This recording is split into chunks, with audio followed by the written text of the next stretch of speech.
오늘은 사막 중에 사리 연구에 대해서 함께 공부하는 시간을 갖도록 하겠습니다. 정신 수양이라는 것은 정신을 수양하는 거죠. 사리 연구는 사리를 연구하는 거예요. 연구라는 것은 연마하고 궁구한다는 거니까 사와 리를 연마하고 궁구하는 것이 사리 연구예요. 사는 뭐냐면 12회의 일을 말합니다. 인간의 일은 12회가 있는 거예요. 예. 그 리라는 거는 천지의 대소유무의 이치를 이제 리라고 합니다. 그래서 사리를 한글로 하면 일과 이치인데 인간의 12회와 천지의 대소유무의 이치 두 가지가 사리가 되겠습니다. 예, 12회라는 건 한글로 하면 뭐죠? 12는 옳고 그른 거. 무엇이 옳고 무엇이 그르냐. 예, 교수님들 지금 저를 옳게 보고 계세요? 그르게 보고 계세요? 참말이에요. 무엇이 옳으냐, 무엇이 그르냐, 무엇이 이롭냐, 무엇이 해롭냐. 이게 사에 관한 거예요. 리는 대소유무가 있는데, 리는 이제 이치라고 그랬잖아요. 천지에는 이치라는 게 있어요. 요 컵을요, 제가 여기서 딱 놓아버리면 어떻게 될까요? 떨어지죠. 왜 떨어져요? 예, 이 우주에는 중력의 법칙, 만유인력의 법칙이라는 물리세계의 법칙이 있기 때문에 이 법칙을 따라서 떨어지는 거예요. 그러니까 이 천지 우주에는 무엇이 있다? 법칙이 있는데 물리세계에는 물리세계의 법칙이 있듯이 이 우주에는 이 우주 만물의 그 근원적인 법칙이 있는데 도학가들은 이 우주에 있는 진리를 연구를 해서 유교에서는 무국이 태극, 음양, 오행이라는 이치를 발견해서 설명을 해줬고요. 불교에서는 연기법이다 또는 인과응보다라는 인과의 원리를 발견해서 말씀해 주셨죠. 그러면 대종사님은 우주에 있는 모든 이치의 모든 이치를 탁 망라해서 근본되는 공식으로 딱 해주신 것이 있어요. 그게 뭐죠? 그게 대소유무의 법칙이에요. 이 세상에는요, 우리가 인생을 살아가면서 순리로 살아가는 방향이 있고 영리로 살아가는 방향이 있어요. 순리와 영리에 대해서 말씀 들어보셨죠? 예. 뭐가 순리고 뭐가 영리일까요? 우리 대종사님의 말씀에 따라서 순리로 사는 것과 영리로 사는 것을 한번 생각을 해봅시다. 무엇이 순리고 무엇이 영리일까요? 대소유무 이치를 따라서 시비에 하는 것을 순리라고 할 수 있고요. 대소유무 이치를 거슬러서 시비하는 것을 영리라고 할 수 있습니다. 추운 겨울에 엄동설안에 맨 땅에다가 땅을 파가지고 씨를 딱 뿌리면 어떻게 될까요? 잘 살까요? 예, 잘 살 수가 없죠. 왜냐? 그것은 영리의 일이기 때문이에요. 영리로 살면 어떻게 되냐? 고생만 열심히 하고 좋은 결과가 있질 않아요. 늘 실패하고 고통을 받아요. 그런데 따뜻한 봄에 시절 인연을 따라서 이치를 따라서 씨앗을 뿌리고 그 씨앗을 가꾸는 이치를 따라서 잘 이치대로 가꾸게 되면 어떻게 될까요? 그 결과가? 예, 그렇게 하는 걸 우리가 순리라고 하는데 순리대로 우리가 살아가면 고생 안 하고 수월하게 일을 하면서 그 결과는 성공과 행복을 얻게 되는 것입니다. 대종사님은 작업치사의 목적에서 우리가 평탄한 낙원을 버리고 험악한 고해로 들어가는 까닭은 그 무엇인가 하고 물었어요. 사람은요, 누구나 이 세상에 태어나서 좋아하는 것과 싫어하는 게 있어요. 좋아하는 건 뭘까요? 누구나 사람이 다 좋아하는 것. 대종사님은 사람이 다 좋아하는 것은 즐거운 낙이요, 사람이 다 싫어하는 것은 괴로운 고다라고 그랬어요. 그러니까 사람이 다 괴로운 건 싫어하고 즐거운 것은 다 좋아하기 때문에 무엇을 추구하죠? 즐거운 낙원을 추구하는 거예요. 행복하기를 추구해요.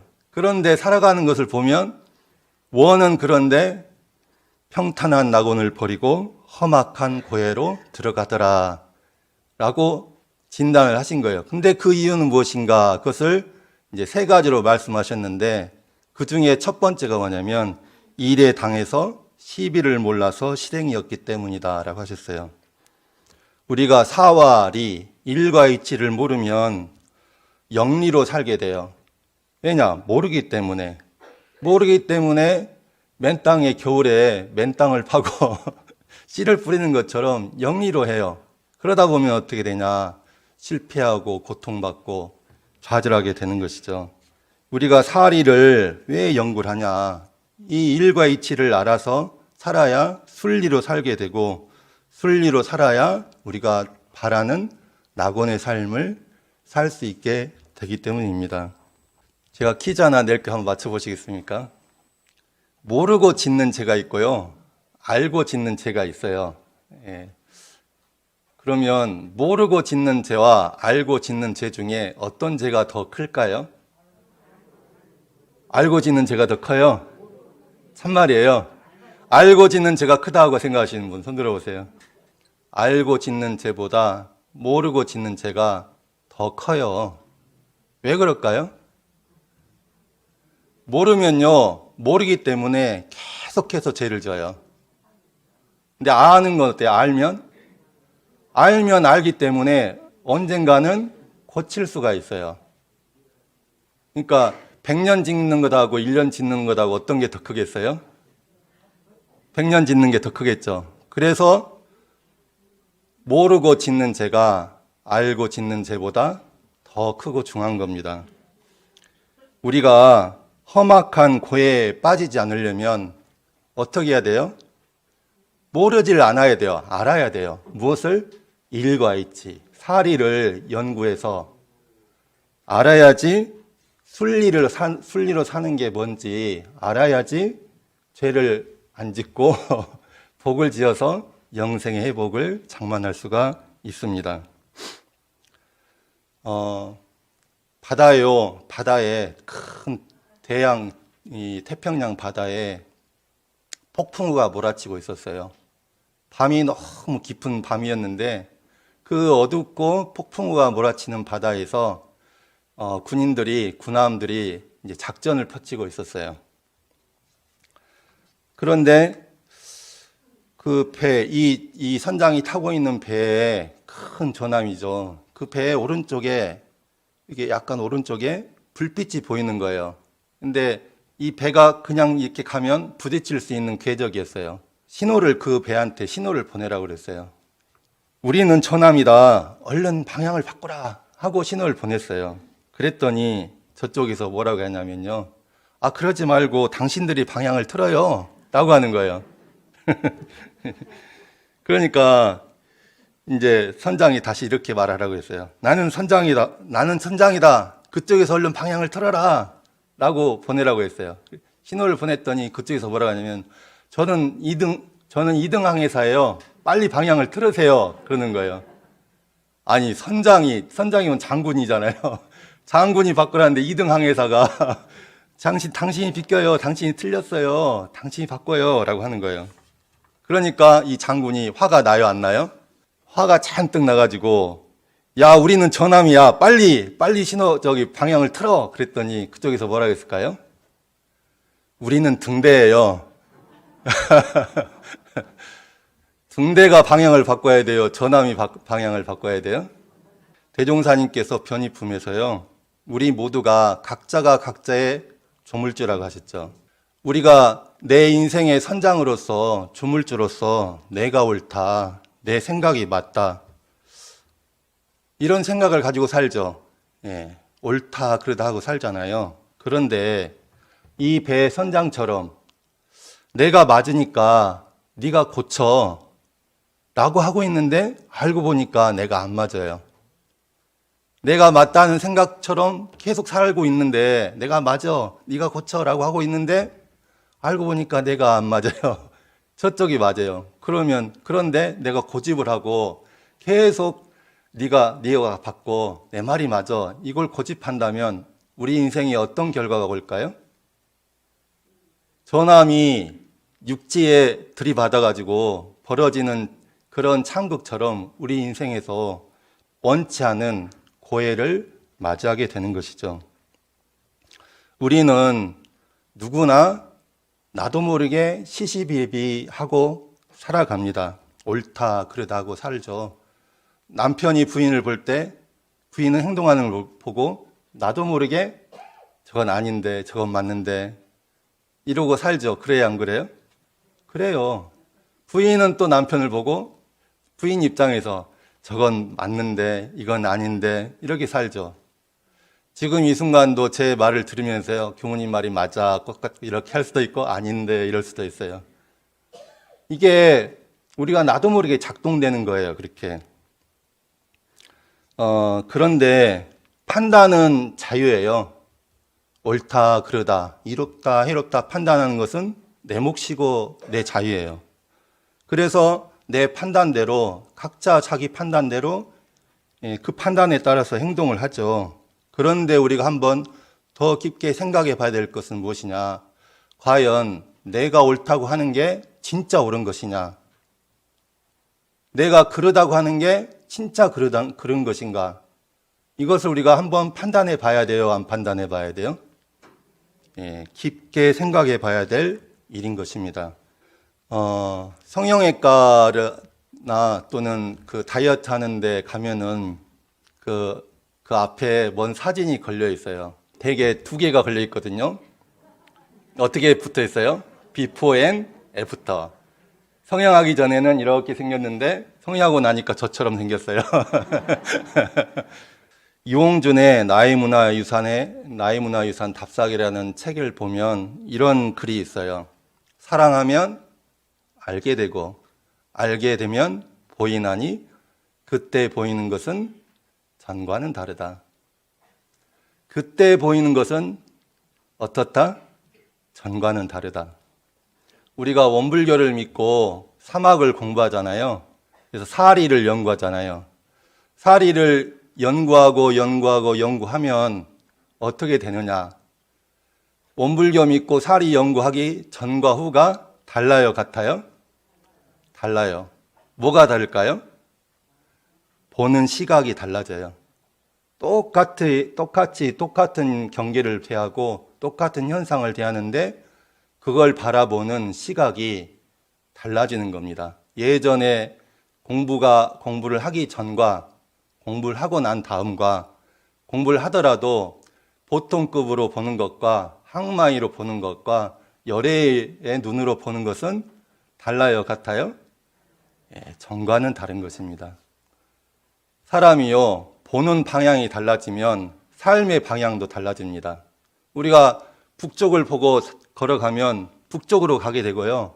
시각이 남쪽으로 보고 가게 되면 남쪽으로 몸이 이동하는 것처럼 우리가 어떤 시각을 갖느냐에 따라서 우리 인생의 방향이 어떻다? 달라지는 거예요. 그래서 우리가 사리 연구를 해야 되냐? 사리 연구를 해서 우리의 판단이 정말 대소유무이치에 근거해가지고 그 이치에 맞게 순리로 판단을 하게 되면 보는 시각이 달라져서 우리의 인생의 방향이 어떻다? 달라진다. 다른 방향으로, 말도 다른 방향으로 나오고 행동도 다른 방향으로 나온다는 것이죠.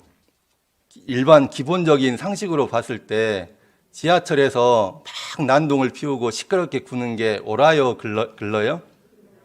그러면 안 되죠. 그래라 권장할 종목은 아니잖아요. 그러면 안 돼요. 그거는 옳지 않은 거예요. 그런데 그렇게 고요하고 평화롭던 지하철에 3명이 딱 타가지고 이 상황이 바뀌어져요. 1명은 아빠고 2명은 아이들이잖아요. 아빠는 타자마자 탁 풀썩 앉아가지고 있었고 2명 아이들이 난동을 피고 다니는 거예요. 그러니까 이제 난리가 아니잖아요. 그렇게 난동을 피는데 그 난동을 피는 건 그래야 돼요. 그러면 맞아요? 틀려요? 틀리죠. 그러면 안 되죠. 그러면 안 되고 아이들이 그렇게 떠들면 아빠가 어떻게 해야 돼요? 가만히 있어야 돼요? 그러지 말라고 해야 돼요? 그러지 말라고 해야 되죠. 근데 가만히 있어. 그러니까 그 차에 탄 사람들이 아이들 떠드는 거 보고 정도가 해도 너무하니까 저러면 안 되는데 나쁜 놈 새끼들 이렇게 생각하고 점점 화가 나죠. 근데 거기다가 아빠가 말려야 되는데 안 말리고 있어. 그러면 안 되는데 옳지 않잖아요. 옳지 않은데 그러고 있으니까 더 인자도 어떻게 돼요? 화가 막 머리끝까지 올라가죠. 그래서 이 책을 쓴 사람이 그 남자한테 뭐라고 그랬죠? 아니 애들 저렇게 난리인데 뭐라도 좀 해야 되지 않냐고 했더니 이 남자가 하는 말이 그래요. 뭐라도 어떻게 해야 되죠. 그런데 전 뭘 어떻게 해야 될지 모르겠어요. 왜냐하면 방금 1시간 전에 병원에서 저 아이들의 엄마가 죽었단 말이에요. 저는 눈앞이 캄캄해서 어떻게 해야 될지 모르겠고 아마 저 녀석들도 저와 같은 심정인 것 같습니다. 라고 말을 해요. 그러니까 우리가 사물의 현상을 옳다 그러다 그 보이는 것만 보고 판단을 하면 그 자체로는 아이들의 행동이나 아빠 행동은 옳아요, 글러요? 옳지 않아요. 그잖아요. 그런 거예요. 그런데 그 결과, 현재 그 보이는 모습의 결과의 원인을 따져보면 그럴만해요, 안 그럴만해요? 예. 그래도 괜찮아요, 안 괜찮아요? 예. 안 괜찮아요? 그러니까 우리가 대소유무의 이치를 따라 시비애를 판단하라고 그랬죠. 예. 옳다 그르다를 무엇으로 판단해야 되냐면 대소유무의 이치를 따라 판단해야 되는데 유무라는 거 뭐냐면 변화예요. 어떤 원인에 의해서 어떤 결과가 온다. 그러니까 이 유무의 법칙에 있어서 보면 어떻게 되느냐면요. 모든 결과에는 뭐가 있다? 그럴 만한 이유가 있다. 원인이 있다. 그러니까 우리는 유무의 이치를 따라서 지금의 현상을 봐야 되는 거예요. 그걸 내 입장으로 가져와서 누군가 나한테 와가지고 화를 펄컥 내요. 그러면 화내면 안 되지. 이거는 옳은 판단이에요? 그런 판단이에요? 우리가 그 사물의 지금 나타난 모습만 보지 말고 유무 변화, 모든 결과에는 원인이 있잖아요. 왜 저럴까 하고 그 원인을 한번 추적을 해봐야 돼요. 그런 다음에 나타난 것을 봐야 그러면 그 전에 원인 결과를 안 따져보고 보는 것과 원인 결과의 맥락을 찾아가지고 보는 것은 그때 보는 것은 전과 같아요? 틀려요? 전과는 다르죠. 신신명이라는 불교의 경전이 있어요. 그 첫머리에 이렇게 말씀합니다. 지도무난이니 유엄간택이다. 단막 증의하면 통명명백하리라 라는 말이 있어요. 지극한 도는 어렵지 않으니 다만 가리고 택하는 것, 고르고 분별하고 택하는 것을 꺼릴 뿐이다 라는 말씀이죠. 불교에서는요 철저하게 시비를 72비를 따지고 이해를 따지는 것을 금합니다. 그거는 세간법이고 그렇게 살면 괴로움의 길이라고 윤회의 길이고 고통의 길이기 때문에 시비이해를 분별하지 말라라고 해요. 그런데 우리 사리연구에서 보면요 시비이해를 따지라고 그래요. 그럼 어떤 게 옳을까요? 분별하지 않는 게 맞을까요? 분별하는 게 맞을까요? 예, 우리가 잘 아는 스님 중에 성철 스님이라는 분이 있어요. 성철 스님이 수행을 막 시작하면서 뭐라고 그러냐면 산은 산이요 물은 물이로다 라고 해요. 근데 공부를 하다가 어떤 깨침이 있은 다음에는 뭐라고 하시냐면 산은 물이요 물은 산이로다 그랬어요. 그러더니 또 공부를 막 하다가 뭔가 또 깨침이 있어서 또 말씀을 바꿔요. 뭐라고 하냐면 산은 산이요 물은 물이로다 그랬어요. 우리는요 아까도 말씀드렸지만 우리 눈에 보이는 것은 맞는 게 있고 틀린 게 있어요. 그렇죠. 맞는 게 있고 틀린 게 있어요. 그런데 그것은 순전히 누구 입장이에요? 자기 입장이에요. 근데 자기 입장에서 이분법으로 차별법으로 세간법으로 맞네 틀리네 이롭네 해롭네 하면서 우리가 살아가는 거예요. 이걸 불교에서는 이법이라고 해요. 둘인법. 맞다 틀리다. 이쁘다, 밉다, 옳다, 그르다, 내 편이다, 네 편이다. 산은 물이요, 물은 산이로다. 이 말은 뭐냐면요. 이법이 아닌 두란인 법, 불이법. 불이문이라는 그 절에 가면 불이문이라는 게 있죠. 불이법을 말하는 겁니다. 이 두란이라는 건 뭐냐면 그러면 안 돼라는 우리가 생각이 있죠. 저건 맑지 않기 때문에 그러면 안 돼.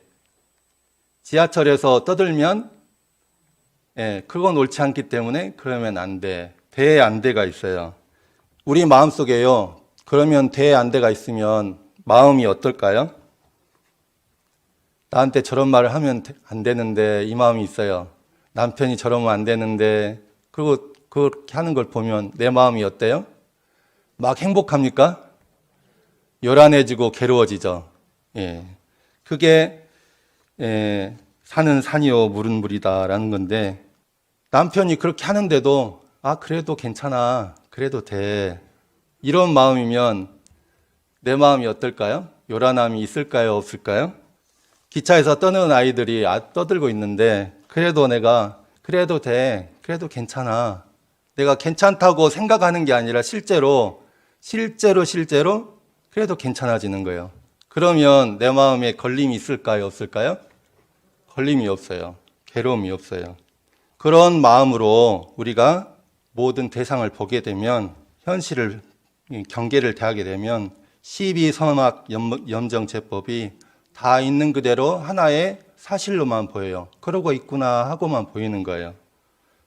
근데 그런 마음이 되잖아요. 그런 마음이 돼서 떠들고 있는 애들 그냥 떠들고 있구나라고 보게 되면 어떤 현상이, 신기한 현상이 생기냐면 엄마를 잃고 떠들고 있는 아이들 있잖아요. 떠들고 있는 아이들의 상태가 있는 그대로 고스란히 보이게 돼요. 그러면 진짜 산은 산으로 보이고 물은 물로 있는 진실이 그대로 보인다는 거죠. 어떤 교수님이 마음 공부를 하시는데요. 그 마음 공부를 하시기 전에 남편이 어떻게 보이냐면 왼수 같았어요. 진짜로 왼수였어요. 이혼이기였어요. 그냥 왼수가 아니라 너무나 꼴 보기 싫은 거예요. 어느 정도로 꼴 보기가 싫냐면 남편 냄새조차도 싫은 거예요. 그런데 이 남편이 술만 먹으면 있잖아요. 이제 요를 따로 이불을 따로 썼대요. 근데 술만 먹으면 자기 이불 속으로 들어오는 거예요.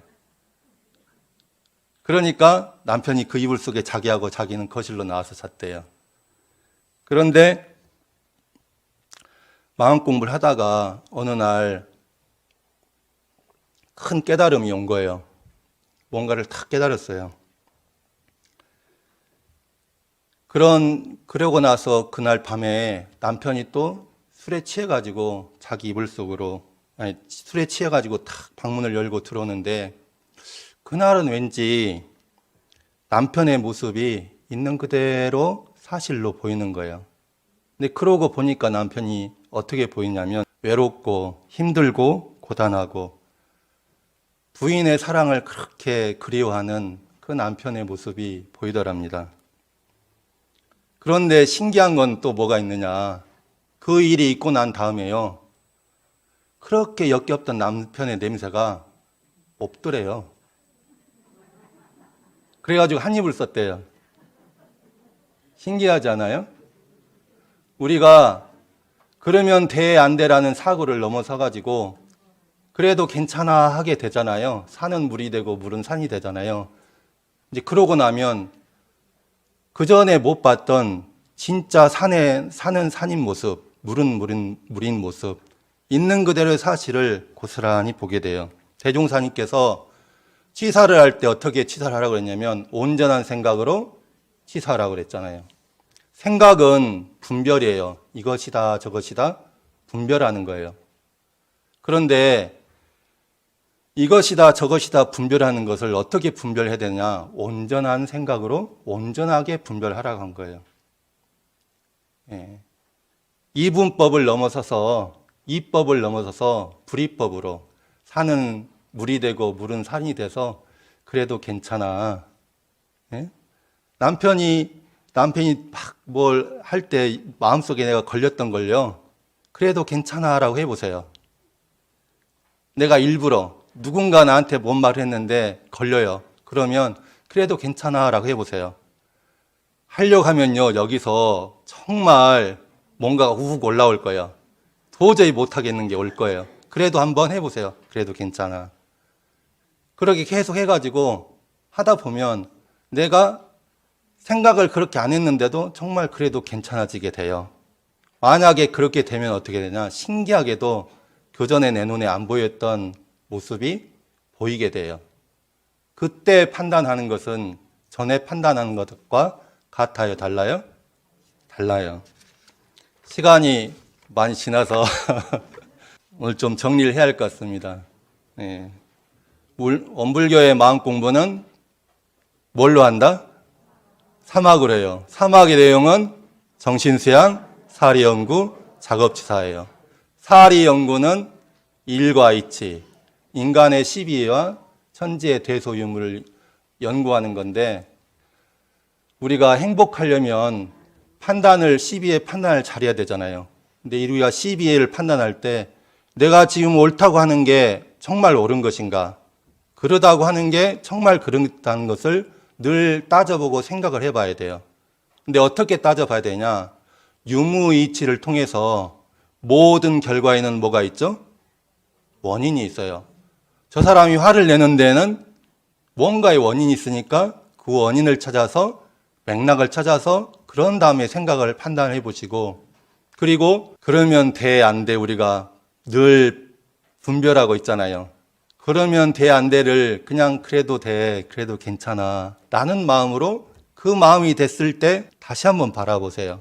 그러면 내가 그전에 미처 보지 못했던 명백한 진실들이 우리 앞에 나타날 것입니다. 그 판단으로 우리가 치사할 때 영생의 회복이 있습니다. 이상으로 말씀 마치겠습니다.